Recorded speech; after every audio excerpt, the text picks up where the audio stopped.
சர்வலோகத்தின் அன்பின் ஒன்றான திரியேக தெய்வத்துடைய மாறாத கிருபைகளினாலே இந்த நாட்களில் அருமை இரட்சகரை சந்திக்க ஆயத்தமாகும்படியாய் தேவாதி தேவனால் அந்தத்தில் நடப்பிக்க தீர்மானிக்கப்பட்ட யாவற்றையும் நாட்களில் பங்கு பங்காய் வகை வகையாய் திருவுளம் பற்றி வருகின்ற அன்பு பிதாவாகிய ஏசப்பாவை நான் அதிகமாக துதிக்கிறேன், சோத்திரிக்கிறேன். கடந்த சில மாத காலமாக அந்தத்தில் நடப்பிக்கப்பட தீர்மானிக்கப்பட்ட தேவ திருவுளங்களை 2 வசனங்களை கொண்டு நம்மோடு அவர் பேசி வருகிறார், பிரசங்கித்து வருகிறார், ஆவிக்குரிய மண்டலத்துக்கு அறிவித்து வருகிறார்.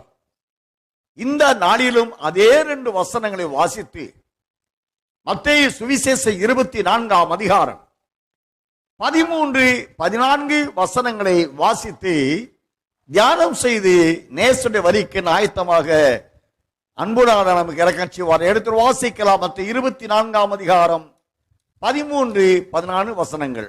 முடிவு பரியந்தம் நிலை நிற்பவனே ரட்சிக்கப்படுவான். ராஜ்யத்தினுடைய இந்த சுவிசேஷம் பூலோகம் எங்குமுள்ள சகல ஜாதிகளுக்கும் சாட்சியாக பிரசங்கிக்கப்படும். அப்போது முடிவு வரும்.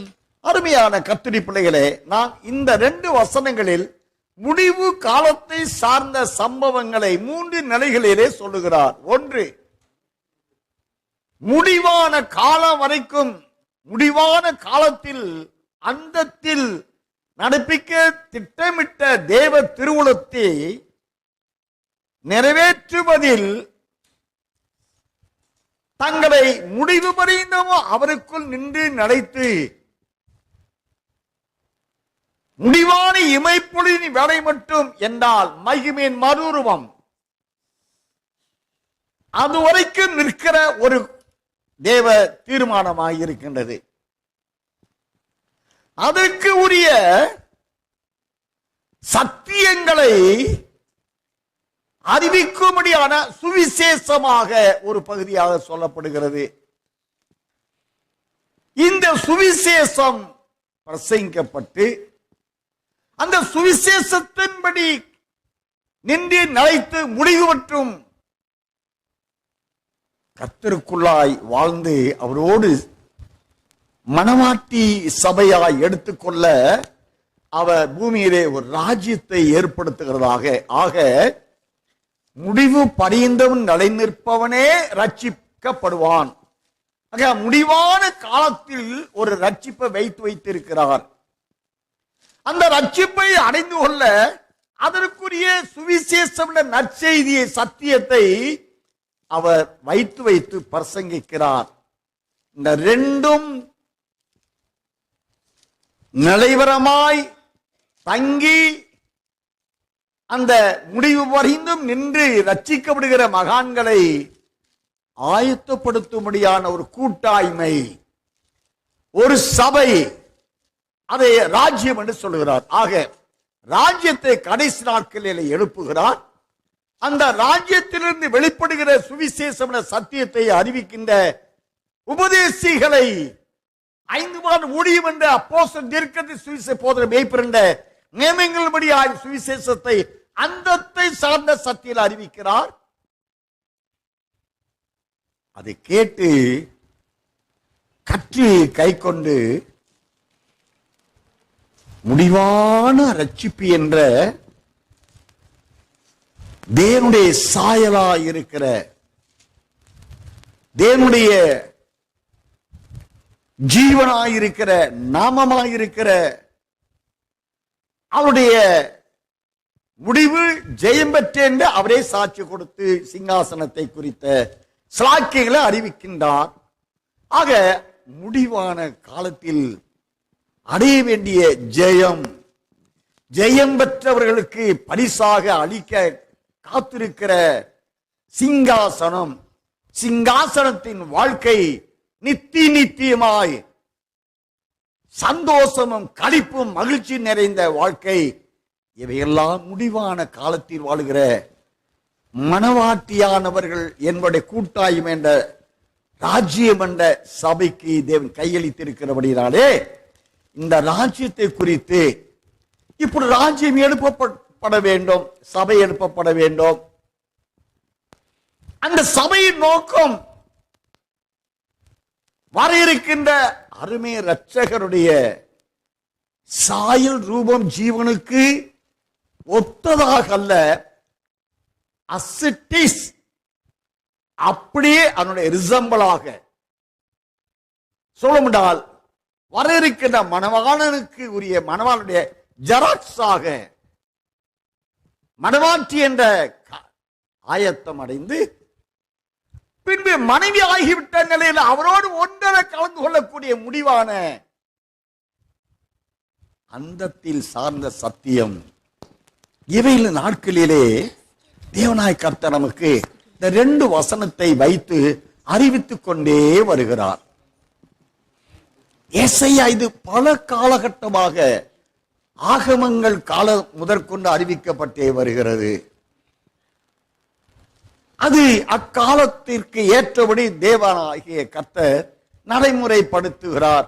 ஆனால் முடிவான காலத்துக்குரிய நித்தியவாசிகளான பாவம் செய்யாத ஆதாம் ஏவாளுடைய நிலையை அடைந்து கொள்ளும்படியான அந்த கூட்டத்திற்கு என்றதான ஒரு காலத்தை, ஒரு சபையை, அதன் வெளிப்படும் சத்தியத்தை, அதன் பலனாகிய ஆத்ம ரட்சிப்பை இவெல்லாற்றையும் ஆண்டவர் வைத்திருக்கிறார். அதைத்தான் ஏசாயா 46ஆம் அதிகாரம் 10ஆம் வசனத்தை நான் வாசிக்கிற பொழுது அருமை இரட்சகர் சொல்லுகிறார், அந்தத்தில் நடப்பிக்கிறவைகளை ஆதி முதல் அவர் எண்ணி அந்தத்தில் நடப்பிக்கிற யாவும் ஆதி முதற்கொண்டே அறிவித்து அந்தமான முடிவான காலத்திலே அதை நிஜமான நிலைக்குள்ளாக்கி ஆதாமை எப்படி சிருஷ்டித்தாரோ ஜீவாத்மாவாக அதே நிலையை இந்த மனவாட்டியாளர் அடைவதற்கு தேவனுடைய திருவுளம் இந்த 2 வசனத்தில் மூலமாக பங்கு பங்காக வெளியரங்கமாகி கொண்டிருக்கிறது. அப்படி என்றால் ராஜ்யமாகிய சபை, அந்த சபையை வெளிப்படுத்துகிறதான சத்தியம், இந்த சத்தியத்தின் பலன் ஆத்தும ரட்சிப்பு, இவைகளை முடிவான காலத்தில் இதை இந்த 3 நிலைகளையும் சபையை எழுப்ப, அவற்றை சத்தியத்தை சுவிசேஷத்தை அறிவிக்க, ஜனங்களை ஆத்தும ரட்சிப்பு அடைய வைக்க, இந்த 3 நியமங்களையும் நடைமுறைப்படுத்தும்படியாய் அந்தத்தில் நடக்கக்கூடிய காரியங்களை தேவனாய் கர்த்தர் ஆதி முதற்கொண்டே அறிவிக்கிறார்.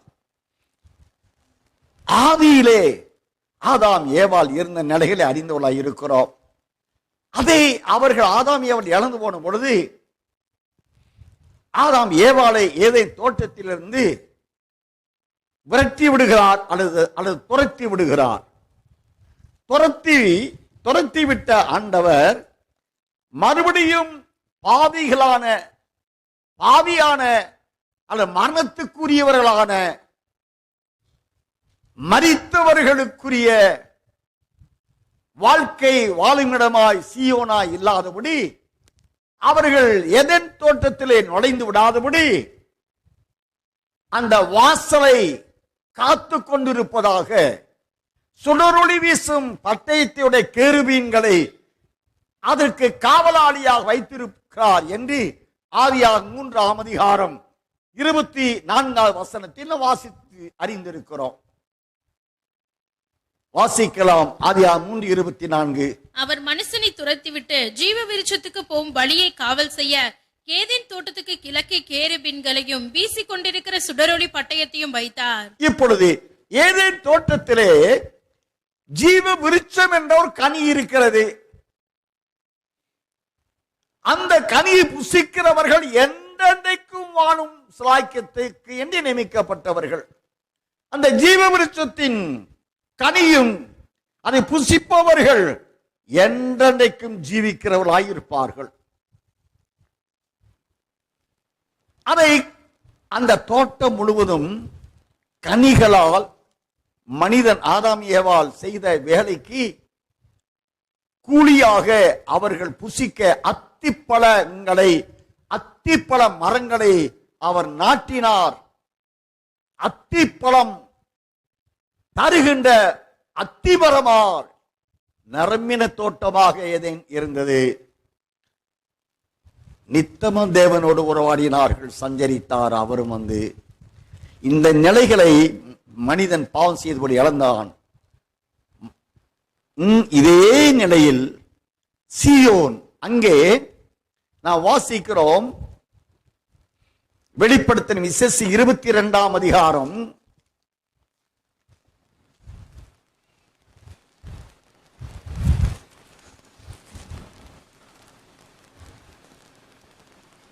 12, 13, 14 வசனங்கள் வாசிக்கலாம். இதோ சீக்கிரமாய் வருகிறேன், அவனவனுடைய கிரியைகளின்படி அவனவனுக்கு நான் அளிக்கும் பலன் என்னோட கூட வருகிறது.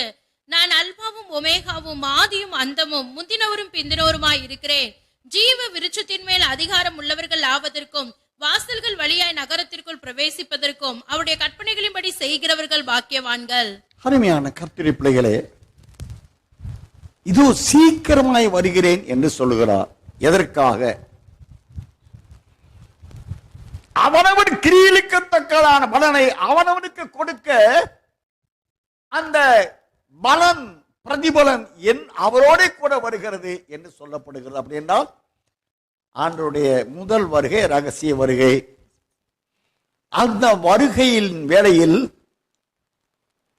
அவருக்குரிய மனவாட்டியானவர்களுக்கு ஜெயம் பெற்றவள் ஆனபடியால் அவளுக்கு கிரீடம் அணிவிக்க, பழைய ஏற்பாட்டு கால பரிசுத்தவான்கள் முதலாம் உயிர்த்தெழுதல் மூலமாய் ரகசியவர்களே ஏற்றுக்கொள்ளப்பட சேர்த்துக் கொள்ளப்பட, பாவிகளானவர்கள் மரித்த நிலையில் கல்லறையிலேயே இருக்க, இந்த அவனவன் 3 நிலையில் செய்த கிரியைக்கு தக்க பலன் கொடுக்க, அந்த பலன் அவரோட ரகசிய வருகையில் வருகிறது. அந்த ரகசிய வருகையில் அவரோடு கூட சேர்ந்து பங்கடைந்து கொள்கிறவர்கள், அவர்களுக்கு இன்று தேவன் சொல்லுகிறார் 14ஆம் வசனம், ஜீவ விருட்சத்தின் மேல் அதிகாரம் உள்ளவர்கள் ஆவதற்கும் வாசல்கள் வழியாய் நகரத்துக்குள் பிரவேசிப்பதற்கும் அவருடைய கற்பனைகளபடி செய்கிறவர்கள் பாக்கியவான்கள். இப்பொழுது ஏதேன் தோட்டத்திலே ஜீவ விருட்சம் இருந்தது, அதை புசிக்க சொல்லியிருக்கலாம். ஆனால் அவன் தன்னுடைய கட்டளைகளுக்கு கீழ்ப்படுகிறானா கீழ்ப்படியாமல் போகிறானா என்பதை பரீட்சிக்கும்படியாக, என்றால் அவன் மண்ணிலிருந்து உருவானவன், மண்ணான அவன் ஆண்டவருடைய ஆவியால் அவன் ஜீவனை உடைய ஆன்மாவானானே தவிர அவன் ஆவியில் பரிபூர்ணமுடையவனாக அவன் சிக்ஷிக்கப்படல. ஆகையினாலே அவனுக்கு ஒரு பரீட்சை வைக்கப்பட்டது. பரீட்சையிலே அவன் தோற்கடிக்கப்பட்டான் சாத்தானால். ஆக அவனுக்கு அந்த ஜீவ விருட்சத்தின் கனி மறுக்கப்பட்டது. அந்த ஜீவ விருட்சத்தின் கனி காவல் செய்ய இப்பொழுது கேருபீன்கள் சுடரொளி வீசும் பட்டயத்தை உடைய சுடர், அது ஒரு சுடருங்க. அது எப்படிப்பட்ட சுடர்? ஒளி வீசுகின்ற சுடர். தேவன் ஒளியாயிருக்கிறார். நாம் அறிந்து கொள்ள சமயத்தை கருத்தில் கொண்டு அருணோதயம் நம்மில் வந்திருக்கிறது. ஜெயம் கொள்ளுகிறவன் எவனோ அவனுக்கு அருணோதயம் கொடுக்கப்படுகிறது. அவர் வரும்போது கர்த்தருக்கு பயந்தவர்கள் மேல் நீதியின் சூரியன் உதிக்கும். இப்படி எல்லாம் வசனங்களை நாம் பல நாட்களில் தியானம் செய்திருக்கிறோம். ஆக ஏதேன் தோட்டத்தில் அங்கே யார் ஒரு உள்ளே சென்று வர முடியாது. அருமைய ரட்சகரே அந்த தோட்டத்துக்கு போக அவரால் ஏற்படுத்தப்பட்ட வழிதான். அந்த வழியை காவல் காக்கும்படியாகத்தான் ஆதாம் ஏவாளை தேவன் சிருஷ்டித்தார். ஆண்டவர் வருகிறது வழியே ஏதேன் தோட்டத்தின் கிழக்கு சைடிலே இருக்கிற வாசல் வழியா உள்ளே பிரவேசித்து ஆதாம் ஏவாளோடு உறவாடி விட்டு அதே வழியில் அவர் பரத்திற்கு சென்று விடுகிறார். ஆனா சாத்தானோ இந்த வழியை காவல் காக்க ஆதாம் ஏவாளை ஏற்படுத்தி இருக்கிறார் தேவன் என்று அறிந்தபடியாலே அவன் பக்க வழியாய் நுழைந்தான். பக்க வழியாய் நுழைந்து ஏவாளை வசப்படுத்தி என்றெல்லாம் நாம் அறிந்தவர்களாய் இருக்கிறோம். ஆக ஏதேன் தோட்டத்தில் எப்படி ஜீவ விருட்சம் இருக்கிறது, அங்க மனிதன் ஆண்டவருடைய வேலை செய்வதற்குரிய பலனான அத்திப்பழம் என்ற கனி அவர்களுக்கு கூலியாக வைக்கப்பட்டு இருக்கிறது. உள்ளே செல்வதற்கு வாசல் வைக்கப்பட்டு இருக்கிறது. அங்கே ஆதாம் ஏவாள் சென்று வரலாம், அவர் சந்திக்க ஆண்டவர் மாத்திரம் வந்து சென்று வரலாம். ஆனால் இதை முற்றிலுமாக தடைப்படுத்தப்பட்ட ஒரு பகுதியா சாத்தான் மாற்றி போட்டபடினாலே ஆண்டவர் அந்த தோட்டத்திற்கு ஒப்பனையான சீயோன், அந்த தோட்டம் ஏதேன் கர்த்தருடைய தோட்டம். சீயோன் மகாராஜாவின் நகரம், சீயோனின் வடபுலம் மகாராஜாவின் நகரம். இந்த கர்த்தருடைய தோட்டம் அங்கே மகாராஜாவின் நகரமா சீயோன் இருக்கிறது. இங்கே வாசலை ஏற்படுத்தினார். அங்கே வாசித்த வெளிப்படை 22:14 வசனத்தின்படி ஜீவ விருட்சத்தின் அதிகாரம் உள்ளவர்களாவதற்கும் எங்க ஏதேன் தோட்டத்தில் வைக்கப்பட்ட அந்த ஜீவ விருட்சம் இருக்கு பாருங்களேன். அந்த ஜீவ விருட்சம் எசேக்கியேல் 47 தேவனுடைய ஆலயத்தின் கிழக்கு வாசலில் படியிலிருந்து ஒரு ஜீவ நதி புறப்பட்டு ஓடுகிறது. அந்த நதியின் இரு கரையெங்கும் ஜீவ கனியை தரும் ஜீவ விருட்சம் இருக்கின்ற வாசிக்கிறோம். அதே நிலையை வெளிப்படை 22 1 முதல் வாசிக்கிற பொழுது தேவனுடைய சிங்காசனத்தில் இருந்து ஒரு பளிங்கு கொப்பான தெளிந்த ஜீவ நதி ஓடுகிறது. அதனுடைய அந்த நதியின் இரு கரையை எங்கும் மாதந்தோறும் தன் கனிகளை கொடுக்கும் ஜீவ தண்ணீருள்ள சுத்தமான நதி தேவனும் ஆட்டுக்குட்டியானவரும் இருக்கிற சிங்காசனத்திலிருந்து புறப்பட்டு வருகிறது எனக்கு காண்பித்தான். நகரத்து வீதியின் மத்தியிலும் நதியின் இரு கரையிலும் 12 விதமான கனிகளை தரும் ஜீவ விருட்சம் இருந்தது. இருக்கட்டும் அருமையான கர்த்தருடைய பிள்ளைகளே, இப்போ சீயோன் மகாநகரம், தேவனுடைய மகாநகரம் எந்த அமைப்பில் இருக்கிறதோ அதே அமைப்பில் தான் பூமியிலே கர்த்தருடைய தோட்டமாகிய ஏதேன் தோட்டம் நிர்மாணிக்கப்பட்டது அல்லது உண்டாக்கப்பட்டது. இப்பொழுது அங்கே சாத்தான் உள்ளே பூந்து விட்டபடினாலேயே அவன் மறுபடியும் உள்ளே புக விடாதபடிக்கு அந்த தோட்டம் கர்த்தருடைய தோட்டமா இருக்கிறபடினாலே கர்த்தரால் தெரிந்து கொள்ளப்பட்ட அவருடைய பரிசுத்தர்கள் அந்த தோட்டமாகிய சீயோனிலே பிரவேசிக்கும்படியாய் இங்கே எப்படி கிழக்கு பகுதியில் ஒரு வாசல் ஏற்படுத்தப்பட்டு அதை காவல் காக்க சுடரில் வீசும் பட்டயம், அந்த ஒளி வீசும் பட்டயம் என்றால்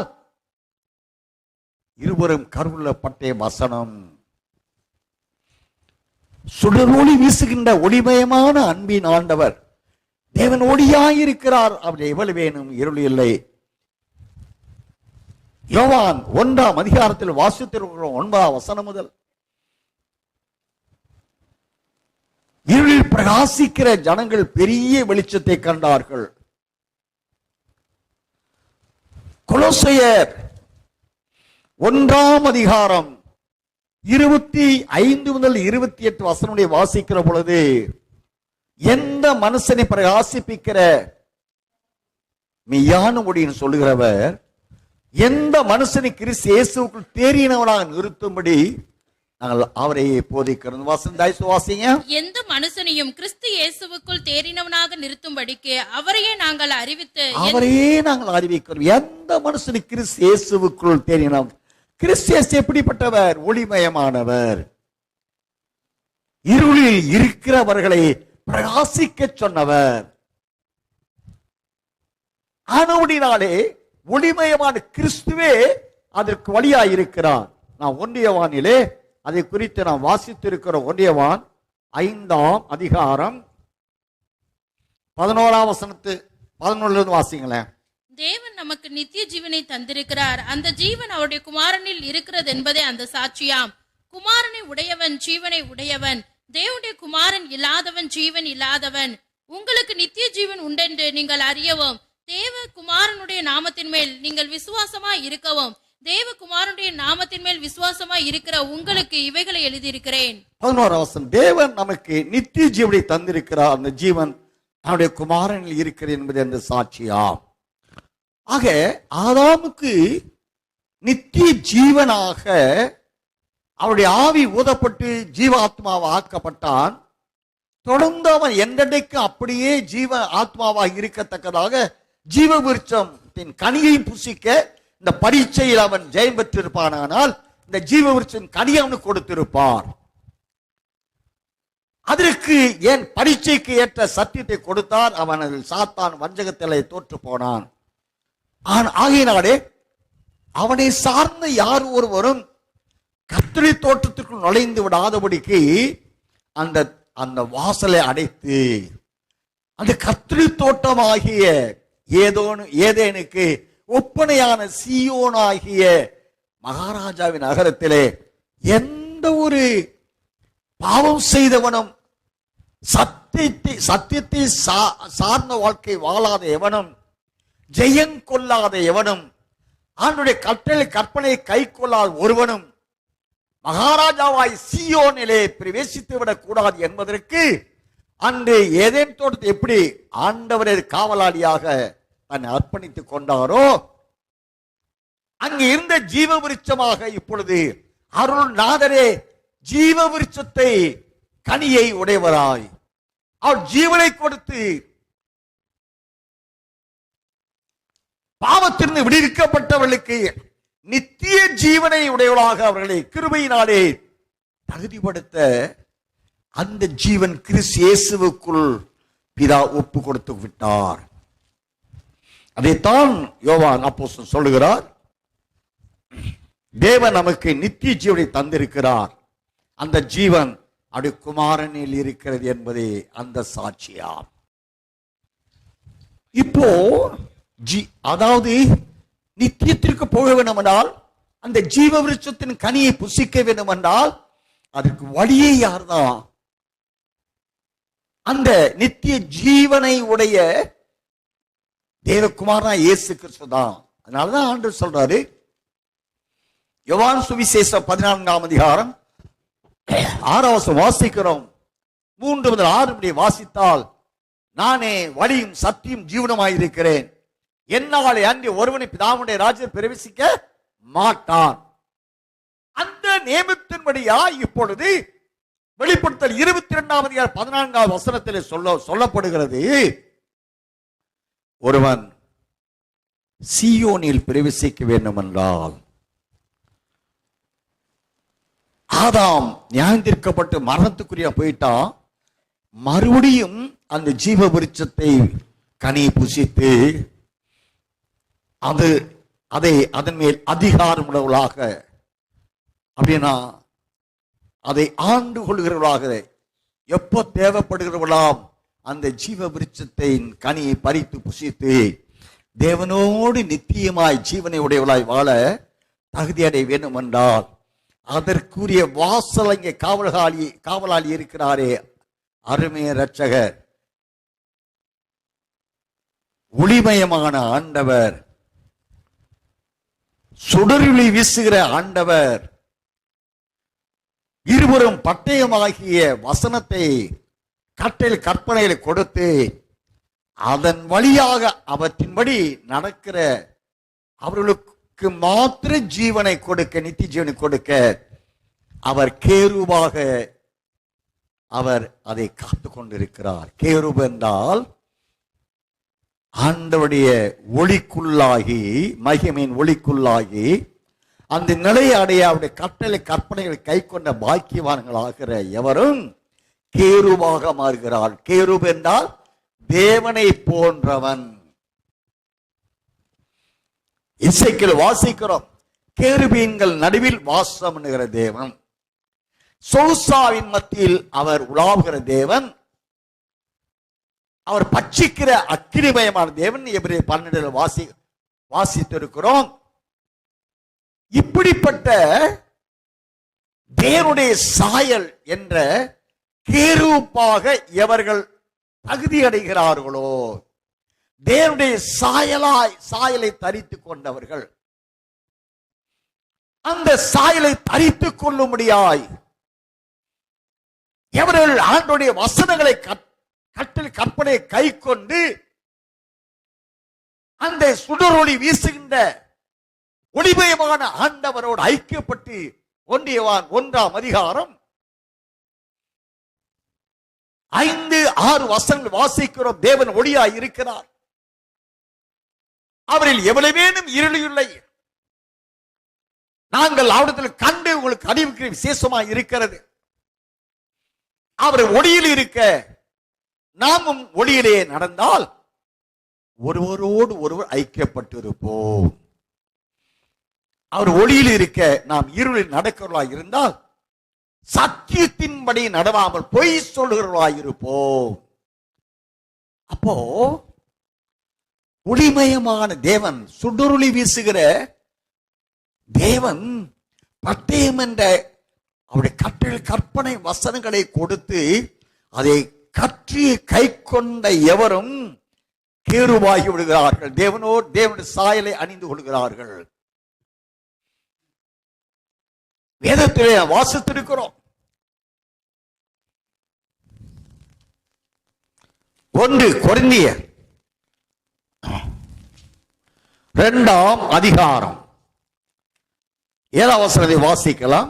உலக தோற்றத்திற்கு முன்னே தேவன் நம்முடைய மகிமைக்காக ஏற்படுத்தினதும் மறைக்கப்பட்டதுமாய் இருந்த ரகசியமான தேவன் ஞானத்தையே பேசுகிறோம். உலக தோற்றத்திற்கு முன்னே தேவன் நம்முடைய மகிமைக்காக ஏற்படுத்தினதும் மறைக்கப்பட்டதுமாயிருந்த ரகசியமான தேவ ஞானத்தை பேசுகிறோம். ஆவியானவர் எவர்களை தேவனுடைய மகிமையை அணிந்து கொள்ள அதற்குரிய வேத வசனங்கள் நியாயப்பிரமாண காலத்து மக்களுக்கு, மனசாட்சி காலத்து மக்களுக்கு மறைக்கப்பட்ட அந்த ரகசியம் இருப்பாருங்களேன், அந்த ரகசியம் அங்கே மறைக்கப்பட்டு யாருக்காக வைக்கப்பட்டு இருக்கிறது? உலக தோற்றத்திற்கு முன்னே தேவன் நம்முடைய மகிமைக்காக, தேவன் அவருடைய மகிமைக்காக எசையா 43:7 படி நான் என் மகிமைக்கு சிருஷ்டித்து உருவாக்கி என் நாமம் தரிக்கப்பட்ட கொண்டு வா என்பேன் சொன்னாரே.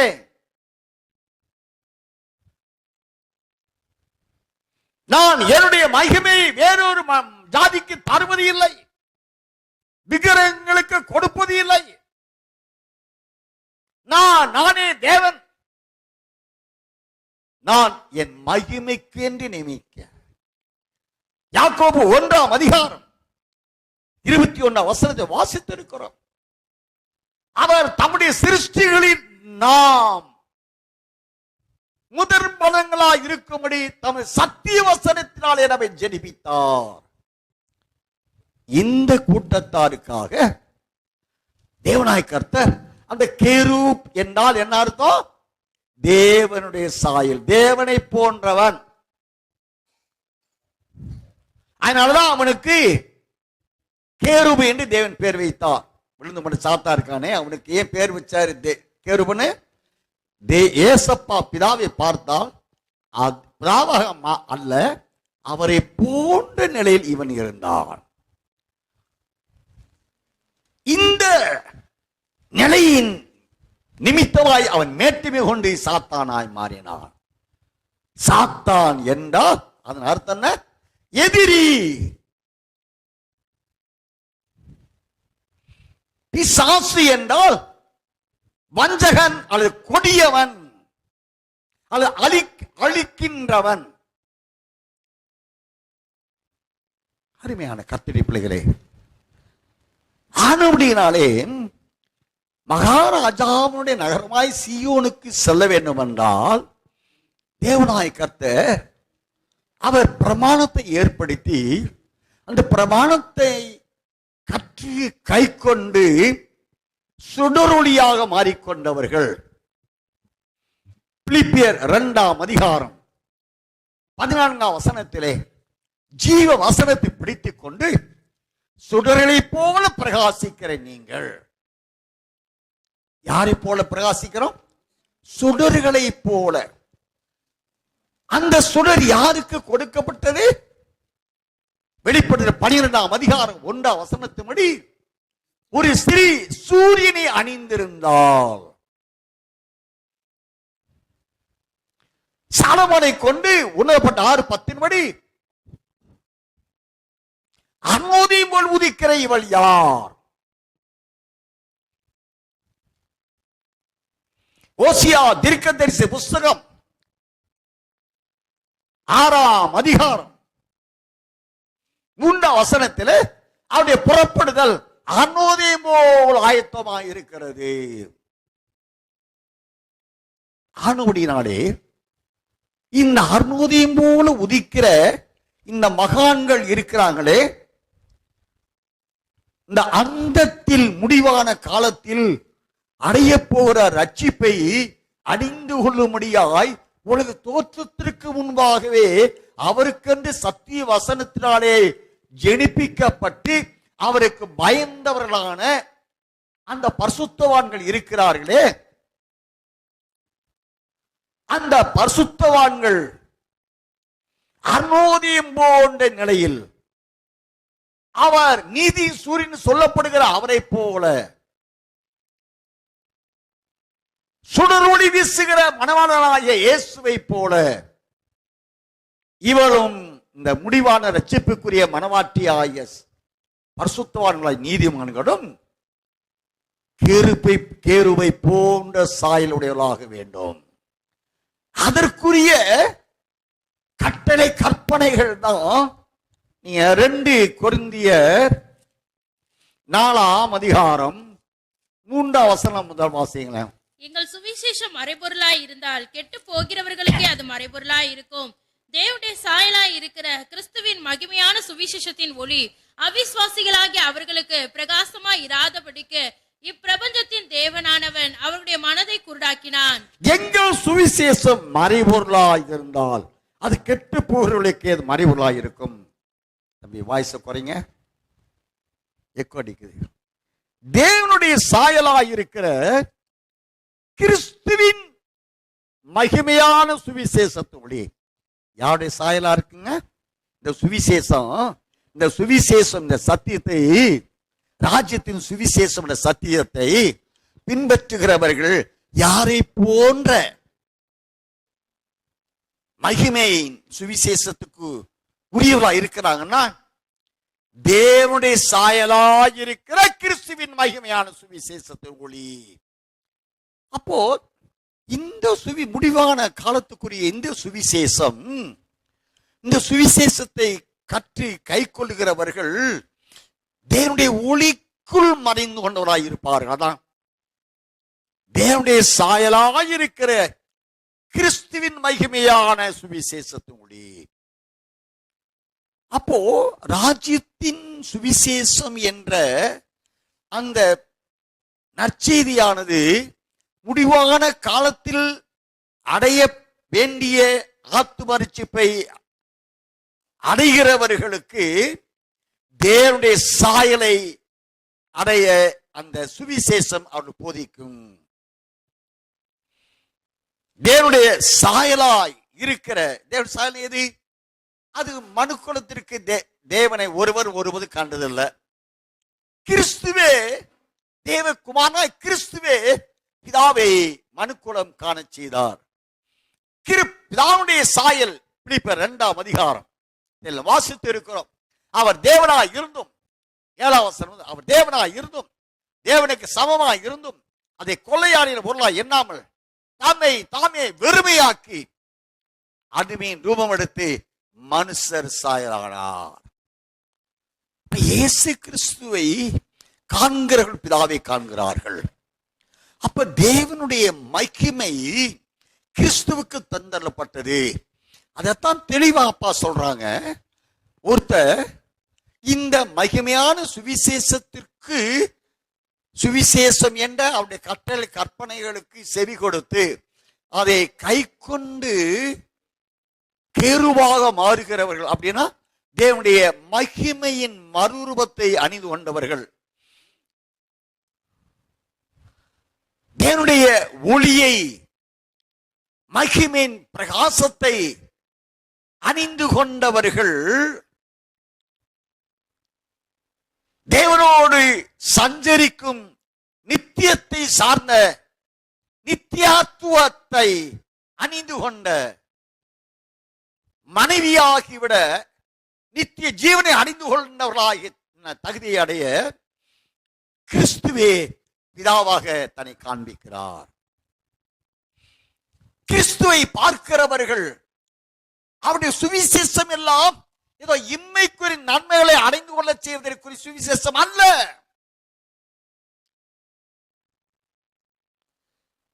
மனசாட்சி காலத்தில் சுவிசேஷம் வெளிப்படல, நியாயப்பிரமாண காலத்தில் வெளிப்பட சுவிசேஷம் அல்ல. இது கிருபையின் காலத்தில் வெளிப்பட்டது. ஆனால் அதன் ரகசியம் அவர்களுக்கு வெளியரங்கமாகல.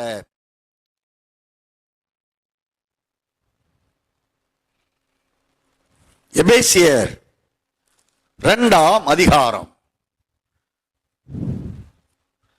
9ஆம் வசனம் சொல்றேன். எபேசியர் 3ஆம் அதிகாரம் 9 முதல் வாசிங்களேன். தேவன் நம்முடைய கர்த்தராகிய கிறிஸ்து இயேசுவுக்குள் கொண்டிருந்த அநாதி தீர்மானத்தின்படியே உன்னதங்களில் உள்ள துரைத்தனங்களுக்கும் அதிகாரங்களுக்கும் அவருடைய அனந்த ஞானமானது சபையின் மூலமாய் இப்பொழுது தெரிய வரும் பொருட்டாக இயேசு கிறிஸ்துவை கொண்டு எல்லாவற்றையும் சிருஷ்டித்த தேவனுக்குள்ளே ஆதி காலங்கள் முதல் மறைந்திருந்த ரகசியத்தினுடைய ஐக்கியம் இன்னதென்று எல்லாருக்கும் வெளிப்படையாக காண்பிக்கிறதற்கு இந்த கிருபை எனக்கு அளிக்கப்பட்டிருக்கிறது.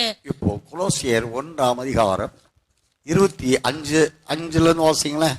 ஆதி காலங்களுக்கும் தலைமுறை தலைமுறைகளுக்கும் மறைவாய் இருந்த இப்பொழுது அவருடைய பரிசுத்தவான்களுக்கு வெளியாக்கப்பட்ட ரகசியமாகிய தேவ வசனத்தை பூரணமாய் தெரியப்படுத்துகிறதற்கு உங்கள் பொருட்டு தேவனால் எனக்கு அளிக்கப்பட்ட உத்தியோகத்தின்படியே நான் அந்த சபைக்கு ஊழியக்காரனானேன்.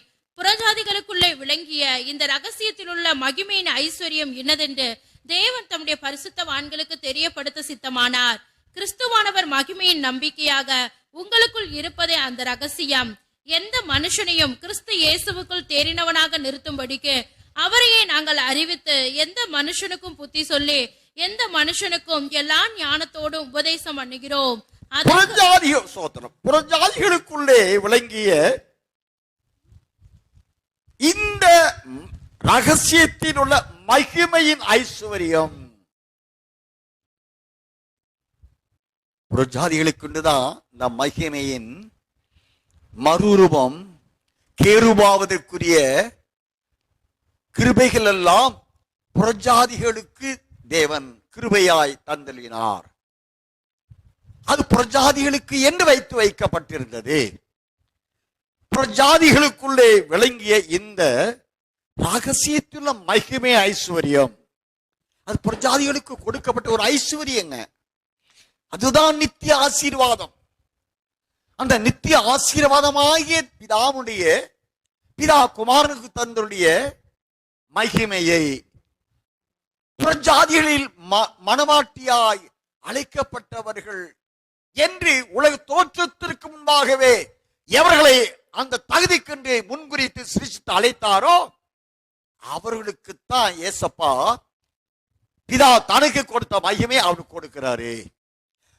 இயேசுவின் மகிமை அணிந்து கொண்டவர்கள் எவர்களோ அவர்கள் தான் அவர் இருக்கிற சிங்காசனத்தில் இருக்க முடியும். வேறு சிறுவர்களோ பிரஜாதியிலும் அறகுறையான அல்லது கிருபையின்கால ஆதி திருச்சபையோ, அவர்களுக்கு இந்த கிருபை வாக்கு பண்ணப்படல. யோவான் 17ஆம் அதிகாரம் 24ஆம் வசனம் வாசித்தாய் செய்து. பிதாவே, உலக தோற்றத்திற்கு முன் நீர் என்னில் அன்பாயிருந்தபடியினால் நீர் எனக்கு தந்த என்னுடைய மகிமையை நீர் எனக்கு தந்தவர்கள் காணும்படியாக நான் எங்கே இருக்கிறேனோ அங்கே அவர்களும் என்னுடனே கூட இருக்க விரும்புகிறேன். பாருங்களேன், உலக தோற்றத்திற்கு முன்பாகவே கொலோசியர் சொல்றாரு, உலகம் உண்டாவதற்கு முன்பாகவே. அப்போஸ்தலன் பவுல் 1:2 என்ன சொல்றாரு? ஆதி முதற்கொண்டு மறைக்கப்பட்ட ரகசியம். எபேசியர் சொல்றாரு, ஆதி முதற்கொண்டு மறைக்கப்பட்ட இந்த தேவ ரகசியம் என்று சொல்லுகிறார். இந்த ரகசியத்தின்படி அந்தத்தை சார்ந்த முடிவான ஆத்ம ரட்சிப்பை அடைந்து கொண்ட மனவாட்டியான நீதிமான்கள் எவர்களோ அவர்களுக்கு பிதா தனக்கு தந்த மகிமையை நான் அவருக்கு கொடுத்தேன். என்ன பர்பஸ், என்ன நோக்கங்க? குமாரனால் தந்தரப்பட்ட மகிமையை அணிந்து கொண்டவர்களுக்கு, அந்த மகிமையை அணிந்து கொள்ள அந்த சுவிசேஷம் யாருக்கு தான் கொடுக்கப்படும்? மணவாளனை சந்திக்க எதிர்கொண்டு போக புறப்பட்ட புத்தியுள்ள கதிகளுக்குத்தான், அவங்களைத்தான் அந்த ராஜ்யம் என்றும், அந்த ராஜ்யத்திலிருந்து அந்த மறைக்கப்பட்ட ரகசியத்தை அவர்களுக்கு பிரசங்கித்து அந்த சுவிசேஷத்தின் மூலமாய் ஆத்தும ரட்சிப்பை அணிந்து, ஏசப்பா அது ஏறக்குறைய 6000 ஆண்டு காலங்கள் மறைக்கப்பட்டிருந்த ரகசியத்தை, மகிமையின் மதுரூப ரகசியத்தை அணிந்து கொள்ள எவர்கள் நியமிக்கப்பட்டிருக்கிறார்களோ அந்த மனவாட்டியான நீதிமான்களுக்கு அவர் தருகிற அந்த மகிமை அணிந்து கொண்ட எவர்களோ அவர்கள் தான் நான் எங்கே இருக்கிறேனோ அங்கே அவர்களும் என்னோட கூட இருக்கும்படி நீர் எனக்கு தந்த மகிமை நான் கொடுத்தேன். யோவான் 14ஆம் அதிகாரம் 1 முதல் 3 வசனம் வாசிங்க. உங்கள் இருதயம் கலங்காதிருப்பதாக தேவனிடத்தில் விசுவாசமாய் இருங்கள், என்னிடத்திலும் விசுவாசமாய் இருங்கள். என் பிதாவின் வீட்டில் அநேக வாசஸ்தலங்கள் உண்டு. அப்படி இல்லாதிருந்தால் நான் உங்களுக்கு சொல்லியிருப்பேன். ஒரு ஸ்தலத்தை உங்களுக்காக ஆயத்தம் பண்ண போகிறேன். நான் போய் உங்களுக்காக ஸ்தலத்தை ஆயத்தம் பண்ணின பின்பு நான் இருக்கிற இடத்திலே நீங்களும் இருக்கும்படி நான் மறுபடியும் வந்து உங்களை என்னிடத்தில் சேர்த்து உங்களுக்காக ஒரு ஸ்தலத்தை ஆயத்தம் பண்ண போகிறேன். உங்களுக்காக ஒரு ஸ்தலத்தை ஆயத்தம் பண்ண போகிறேன். ஆயத்தம் பண்ணின பின்பு நான் உங்களிடத்திலே வருவேன். வந்து நான் எங்கே இருக்கிறேனோ அங்கே நீங்களும் என்னோடு கூட இருக்கும்படி உங்களை அழைத்து செல்ல வருவேன் என்று சொல்லுகிறார். அப்போஸ்தலர் 1ஆம் அதிகாரம் 9, 10, 11 வசனம் வாசிங்க. இவைகளை அவர் சொன்ன பின்பு அவர்கள் பார்த்து கொண்டிருக்கையில் உயர எடுத்துக் கொள்ளப்பட்டார்.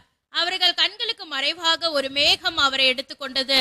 அவர் போகிற போது அவர்கள் வானத்தை அண்ணாந்து பார்த்து கொண்டிருக்கையில் இதோ வெண்மையான வஸ்திரம் தரித்தவர்கள் 2 பேர் அவர்கள் அருகே நின்று, கலிலேயராகிய மனுஷரே, நீங்கள் ஏன் வானத்தை அண்ணாந்து பார்த்து நிற்கிறீர்கள்? உங்களிடத்தில் நின்று வானத்துக்கு எடுத்துக்கொள்ளப்பட்ட இந்த இயேசுவானவர் எப்படி உங்கள் கண்களுக்கு முன்பாக வானத்துக்கு எழுந்தருளி போனாரோ அப்படியே மறுபடியும் வருவார் என்றார்கள். அருமையான கர்த்தருடைய பிள்ளைகளே, யாருக்கு சொல்லுகிறார்? நாம் கடந்த நாட்களில் தியானம் செய்ய 11 அப்போஸ்தலர்களுக்கு. 11 என்றால் யாருங்க? மணவாட்டி. சொல்லுகிறவர் யார்? மணவாளன். அப்ப மணவாளன் மணவாட்டி, நான் உங்களுக்காக மறுபடி வருவேன். வேறொருக்கா வரப்போறதில்ல. இன்னைக்கு எல்லாரும் போதிக்கிறாங்க இயேசுவோட வரப்போற நிச்சயங்க. ஆனா யாருக்கா வரப்போகிறார்? நான் உங்களுக்காக ஒரு ஸ்தலத்தை ஆயத்தம் போகிறேன். அந்த உயிர்த்தெழுந்து 40ஆம் நாளில் மரத்துக்கு ஏறி போனாரே அருள்நாதர், எதுக்காக போனார் தெரியுங்களா?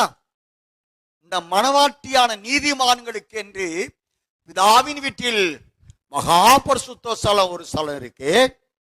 அந்த மகா பரிசுத்த ஸ்தலத்துல தேவன் அமர்ந்திருக்கிற சிங்காசனம் ஒன்று இருக்கு. சிங்காசனத்துக்கு முன்பான பகுதி இருக்கு.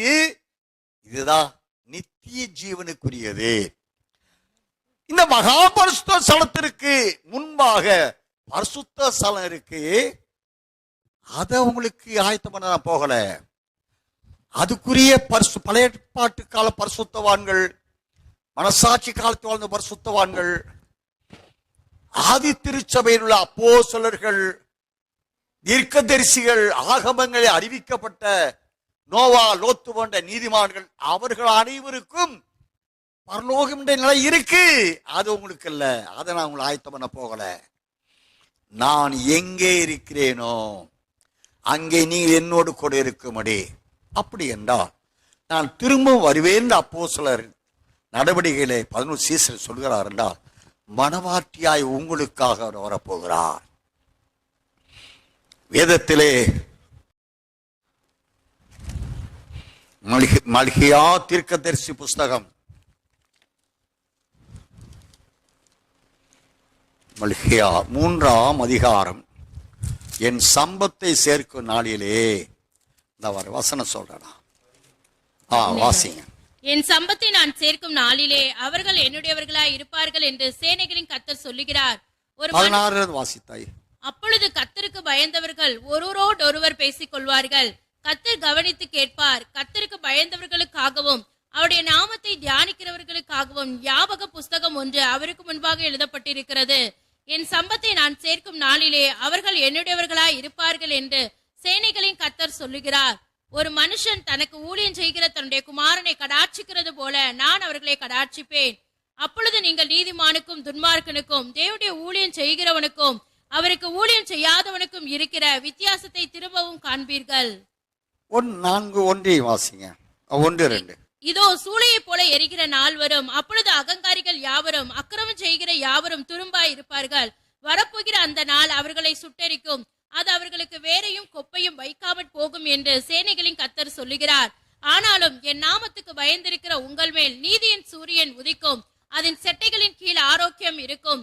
நீங்கள் வெளியே புறப்பட்டு போய் கொளுத்த கன்றுகளைப் போல வளருவீர்கள். அருமையான கர்த்தருடைய பிள்ளைகளே, என் சம்பத்தை சேர்க்கும் நாளிலே, அது எப்பங்க? ரகசிய வருகை.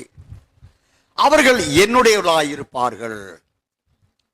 ஒரு மனுஷன் தனக்கு ஊழியம் செய்கிற தன்னுடைய குமாரனை கடாட்சிக்கிறது போல நான் அவரை கடாட்சிப்பேன். அந்தி கிறிஸ்தன் 7 வருட இறுதியில 7 வருடமே போராட்டம் தான். முதல் 3 ஆண்டு காலத்தில் இந்த பிரஜாதியை மீட்கப்பட்ட மனவன் நாம் சத்தியத்தை அறிந்திருக்கிறோம். வெளிப்படுத்தல் 12ஆம் அதிகாரம் 7 முதல் 11 வசனங்கள் முடிய மனவாட்டியான நீதிமான்களுக்கு நேரடியான யுத்தம் உண்டாகிறது.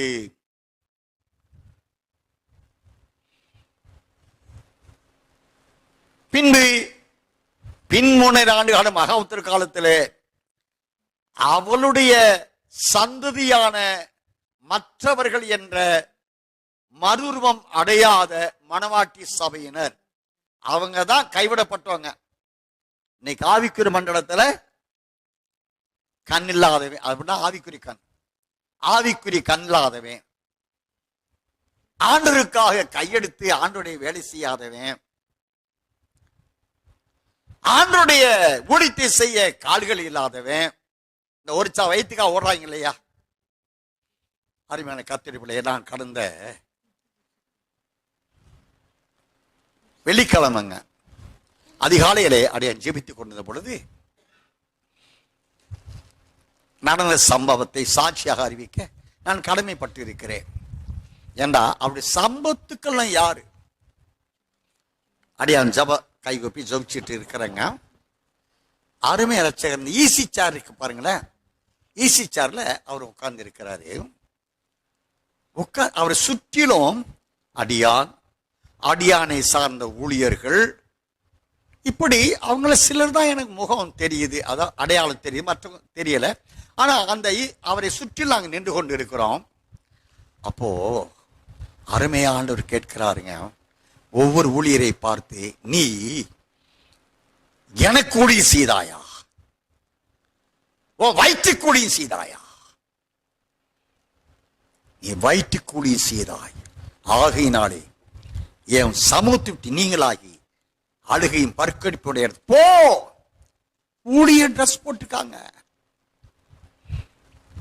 இன்னொரு சொல்றார், உனக்கு கொடுத்த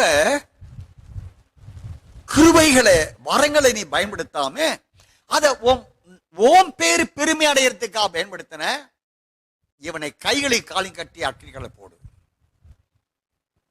இப்படியா அவரை சுற்றி நிற்க அந்த ரவுண்ட் இருக்கு பாருங்களேன், சொல்லிட்டு வர்றார். நான் எனக்கு பயங்கரமான பயங்க.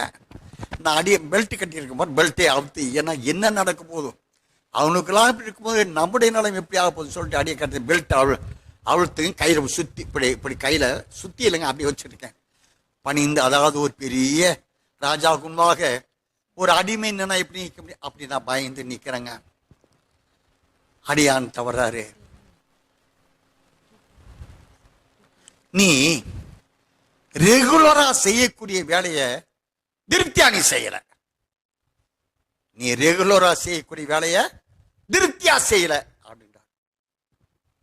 ஏசப்பா, நான் என்னப்பா நான் ரெகுலரா நான் ஒழுங்கா ஜெபிக்கிறேன், ஒழுங்கா பைபிள் வாசிக்கிறேன்,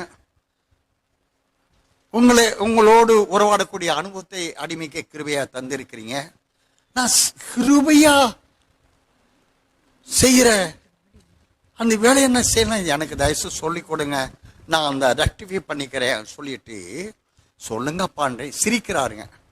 ஆண்டவர் எனக்கு பயமா இருக்கு ஏசப்பா, அவங்கள கையும் காலையும் கட்டி நரகத்து போன்னு சொல்றீங்க, நீ ரெகுலரா செய்கிற வேலையும் செய்யல அப்படின்னு சொல்றீங்க, சொல்லுங்க நான் ரெக்டிஃபை பண்ணிக்கிறேன் அப்படின்னு அவர் சிரிச்சுட்டு இருக்கிறாரு. மறுபடியும் கெஞ்சுறேன், சொல்லுங்க ரெகுலரா செய்யறதா எது செய்யாம சொல்லுங்கன்னு கெஞ்சுறேன், சிரிச்சுட்டே இருக்கிறாரு. அப்போ ஒரு சத்தம் உண்டாதுங்க. கர்த்தர், நீங்க எல்லாம் ஜெபம் பண்ணி கேளுங்க. ஊழியர்கள், நாவிக்கிற மண்டலத்தை ஊழியர்களே கேளுங்க, நான் சொல்றது மெய்யான சாட்சியா பொய்யான சாட்சியா? அப்போ ஒரு சத்தம் கேட்குதுங்க. தேவனுடைய நியாய தீர்ப்பு அவருடைய ஆலயத்தில் துவங்கும் காலமாயிருக்கு. தேவனுடைய நியாய தீர்ப்பு ஊழியர் மட்டும் இல்ல, விசுவாசிகளா நீங்களும் உங்களுக்கு உண்டான அழைப்பை காத்து கொள்ளல, போகக்கூடிய இடம் வேற இடம் தான். இப்போ அருமைய ரட்சகர் அன்று இடத்தை ஆயத்தப்படுத்த போன யாருக்காக தான் சொல்லிட்டு போறாருங்க, 11 அப்போஸ்தலருக்கு மனவாட்டிக்கு. ஆவிக்குரிய மண்டலமே, நீ ஆடலாம், உன் ஓட்டஞ்சாட்டை எல்லாம் முடிவுக்கு வரப்போகுது. அச்சடிச்ச காகிதத்துக்காக ஒரு வயிற்றுக்காக ஜனங்களை ஏமாற்றி பொண்டு பிள்ளைகளை காப்பாத்துறதுக்காக மாயம் பண்ணுகிற கள்ள ஊழியர்களே, கள்ள சபைகளே, திறப்பின் வாயிலில் நின்று ஆண்டவருடைய கோபத்தை தணிக்கும்படியாக நகரத்தில் காணக்கூடிய அருவருப்புகள் நீங்கும்படி இரவு மகள் பெருமூச்சு விட்டு அழக்கூடிய நீங்கள், அழ வேண்டிய நீங்கள், உன் மனைவி, உன் பொண்டு உள்ள, உன் வயிறு, உன் சொத்துக்கா அலையிறியே, என் ஜனங்கள் அழிந்து கொண்டு இருக்கிறாங்க. அவருடைய சம்பத்தை அவர் சேர்க்கத்தான் வரப்போறார். அவர் சம்பத்து எது? 11 மனவாட்டி, அவளை சேர்க்க வாக்குத்தத்தம் பண்ணப்பட்டவர் வரப்போகிறார். வாக்குத்தத்தம் பண்ணினவர் வரப்போகிறார். வாக்குத்தத்தம் பண்ணப்பட்டவர்களை சேர்த்துக்கொள்ள வரப்போகிறார்.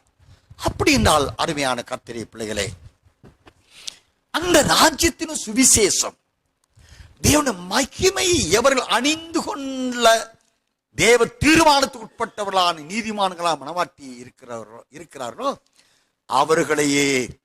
அவர்கள் மேலேயே உங்கள் மேல் நீதி சூரியன் உதிக்கும். எசையா 60 வாசிக்கிறான். எழும்பு சீயோனே, எழும்பு, உன் ஒளி உன்னிடத்தில் வந்தது, இருள் பூமியையும் காரிருள் ஜனங்களை மூடும். கர்த்தர் உன்மேல் மனவாட்டியே, அப்படி சம்பத்தே 11 மனவாட்டியே, திறப்பின் வாயிலில் நின்று பெருமூச்சு விட்டு ஆடுகிற மனுக்குளம் இருக்கப்படும்படியாய் திறப்பின் வாயில் நின்று வேதத்தில் வாசிக்கிறான். எசேக்கியேல் 22 அதிகாரம் 28 முதல் வாசிங்க. அதன் தீர்க்கதரிசிகள் அபத்தமானதை தரிசித்து பொய் சாஸ்திரத்தை அவர்களுக்கு சொல்லி கர்த்தர் உரைக்காதிருந்தும் கர்த்தராகிய ஆண்டவர் உரைத்தார் என்று சொல்லி அவர்களுக்கு சாரமற்ற சாந்தை பூசுகிறார்கள். தேசத்தின் ஜனங்கள் இடுக்கண் செய்து கொள்ளையடித்து சிறுமையும் எளிமையும் ஆனவனை ஒடுக்கி அந்நியனை அநியாயமாய் துன்பப்படுத்துகிறார்கள். நான் தேசத்தை அழிக்காதபடிக்கு திறப்பிலே நிற்கவும் சுவரை அடைக்கவும் தக்கதாக ஒரு மனுஷனை தேடினேன், ஒருவனையும் காணேன். ஆகையால் நான் அவர்கள் மேல் என் கோபத்தை ஊற்றி என் மூர்க்கத்தின் அக்கினியால் அவர்களை நிர்மூலமாக்கி அவர்களுடைய வழியின் பலனை அவர்கள் தலையின் மேல் சுமர பண்ணுவேன் என்று கர்த்தராகிய ஆண்டவர் உரைக்கிறார் என்றார். அருமையான கர்த்தருடைய பிள்ளைகளே, தேசத்தின் ஜனங்கள் இடுக்கண் செய்து கொள்ளையடித்து சிறுமையும் எளிமையுமானவனை ஒடுக்கி அந்நியனை அநியாயமாய் துன்பப்படுத்துகிறார்கள். நான் தேசத்தை அழிக்காதபடிக்கு திறப்பிலே நிற்க, இந்த திறப்பிலே ஏதேன் தோட்டத்திலே அந்த திறப்பு என்ற வாசலை ஆண்டவர் காவல் காத்து கொண்டிருக்கிறாரே, அவர் அடைக்கல, காவல் காத்து கொண்டிருக்கிறார். எதற்காக? அவருடைய அனுமதி இல்லாமல் அவர் யாரை அனுமதிக்கிறாரோ அவங்கதான் கர்த்தருடைய தோட்டமாகிய சீயோனுக்குள் பிரவேசிக்க முடியும். அதைத்தான் வெளிப்படி 22:14 வாசல் வழியாய் பிரவேசிக்க, அங்கே ஏதேனின் வாசலை இவர் காவலாத்திருக்கிறார். அந்த வாசல் வழியா ஏதேன் தோட்டத்திற்கு ஒப்பனையான சீயோனில் மணவாட்டியாய் ஏற்றுக்கொள்ளப்பட்ட அவரோடு வாழ எவர்களை அவர் அனுமதிக்கிறாரோ அது தெளிவான காரியம். யாரைத்தான் அவர் அனுமதிப்பாருங்க?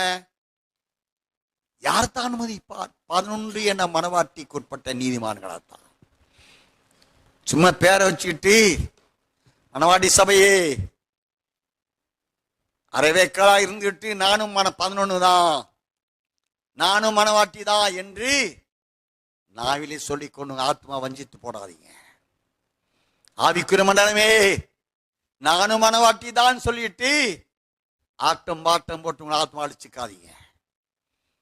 வேதம் சொல்லுகிறது, திறப்பின் வாயிலே நிற்க, சீயோனுக்கு செல்லக்கூடிய பாதையை தேவன் காவல் காத்துக் கொண்டிருக்கிறார். அவர் உன்னை உள்ளே செல்ல நீ அனுமதிக்கப்பட வேண்டும் என்றால் அவரால் விதிக்கப்பட்ட தேவனுடைய சாயலாய் இருக்கிற கிறிஸ்துவின் மகிமையான சுவிசேஷத்தை நீ கற்று கை கொண்டு அவருடைய சம்பத்தாக மாறும் பொழுது அவருடைய சுடரொளி இருக்கே, மல்கியா 4:2 கர்த்தருக்கு பயப்படுகிற மேல் நீதியின் சூரியன் உதிக்கும் என்று சொல்லப்பட்டதே.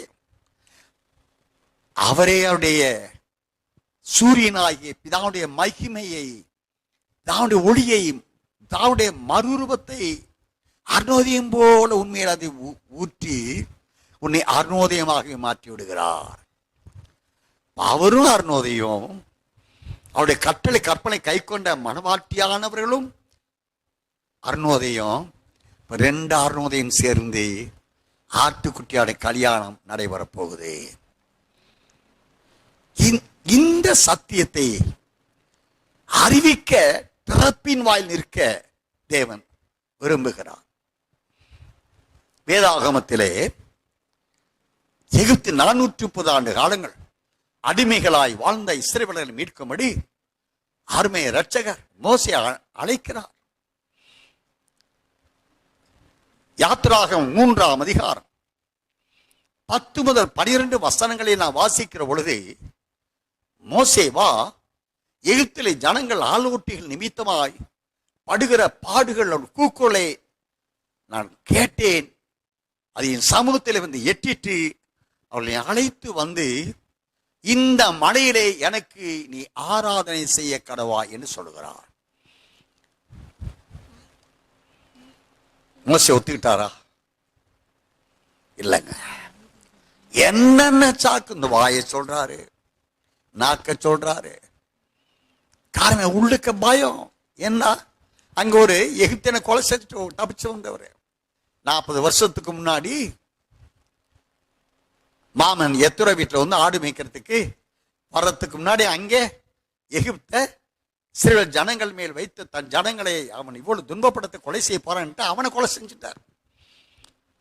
செஞ்சுட்டு பயந்துட்டு ஓடி வந்துறார். 40 வருஷம் ஆகியும் எத்ரோ வீட்டிலே ஒரு ஆடு மகளை மேய்த்த நிலையிலும் பயமாறல. ஆண்டவரே நீ விட்டுருப்பா, அப்பா கூட சரி யாரோன்னு கூட அனுப்புறேன், உனக்கு நாவு தான் பிரச்சனை, வாய் தான் பிரச்சனை சொல்றியா, ஆரோன்னு அனுப்புறேன்.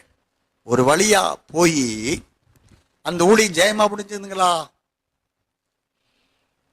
மோசே அற்புதங்களை நடப்பித்தார். எகிப்திலே 10 வாதைகளை அனுப்பி ஜனங்களை விடுவித்தார். 40 வருட யாத்திரையில், வனாந்தர யாத்திரையில் மோவாபிய பள்ளத்தாக்கு வரைக்கும் தான் மோசையோடு தேவன் இருந்தார். உபாகம் 32ஆம் அதிகாரத்தில் வாசித்தா காரணம் என்ன? ஆரம்பமே கோணம், ஆரம்ப கோணம், அது முற்றுமுடி கோணமாக மாறிவிட்டு அழைப்பு என்ன அழைப்பு? கானான் தேசத்தில் கூட்டி போனாரா? இல்ல. அடுத்தாறு போல எசையா பாருங்க. அப்பா நீங்க எசையா 6ஆம் அதிகாரம் 9 வாசிங்களேன், 8 வாசிங்களேன். பின்பு யாரை நான் அனுப்புவேன், யார் நமது காரியமாய் போவான் என்று உரைக்கிற ஆண்டவருடைய சத்தத்தை கேட்டேன். அதற்கு நான், இதோ அடியேன் இருக்கிறேன், என்னை அனுப்பும் என்றேன். அப்பொழுது அவர், நீ போய் இந்த ஜனங்களை நோக்கி, நீங்கள் காதார கேட்டும் உணராமலும் கண்ணார கண்டும் அறியாமலும் இருங்கள் என்று சொல்.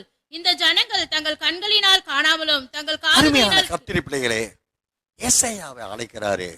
அப்பா அவரா மன வருத்தப்பட்டுக்கிறாருங்க. என் பிள்ளையெல்லாம் அப்படி இஸ்ரவேலர்களெல்லாம் துரத்தி விட்டு விக்கிர வழிபாட்டு இப்படி எல்லாம் பண்ணிட்டாங்க, அதனால என் சகல ஜாதிகளிலும் நான் அவர்களை விரட்டிட்டேன் அப்படின்னு சொல்லிட்டு 7ஆம் வசனத்தில், அதனால் என் வாயை தொட்டு, இதோ இது உன் உதடுகளை தொட்டதினால் உன் அக்கிரமம் நீங்கி உன் பாவம் நிவர்த்தியானது என்றான்.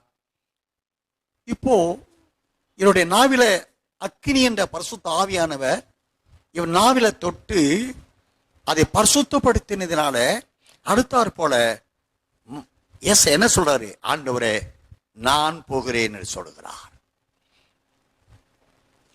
அதே நாவுதான் மோசே வஞ்சித்தது.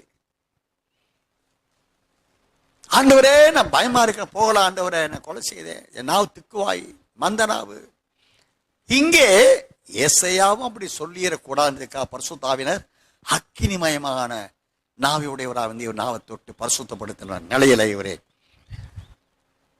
நான் யாரை அனுப்புவேன், யார் நமது காரியமாய் போவான் என்று உரைக்கிற ஆளுடைய சத்தத்தை கேட்டேன். அதற்கு நான், இதோ அடியேன் இருக்கிறேன், என்னை அனுப்பும் என்றேன். பிறப்பின் வாயில நிற்க சிதறடிக்கப்பட்டு இஸ்ரவேலர்கள் மறுபடியும் கூட்டி சேர்க்க, மறுபடியும் பிரமாணங்கள் கட்டளை கற்பனைகளை அவர்கள் போதித்தவர்களை மனதிலும் வைக்க நான் போகிறேன்னு சொல்லுகிறார். தேவ திட்டம் பாருங்க. தேவன் இந்த எசேக்கியேல் 22ஆம் அதிகாரத்திலேயே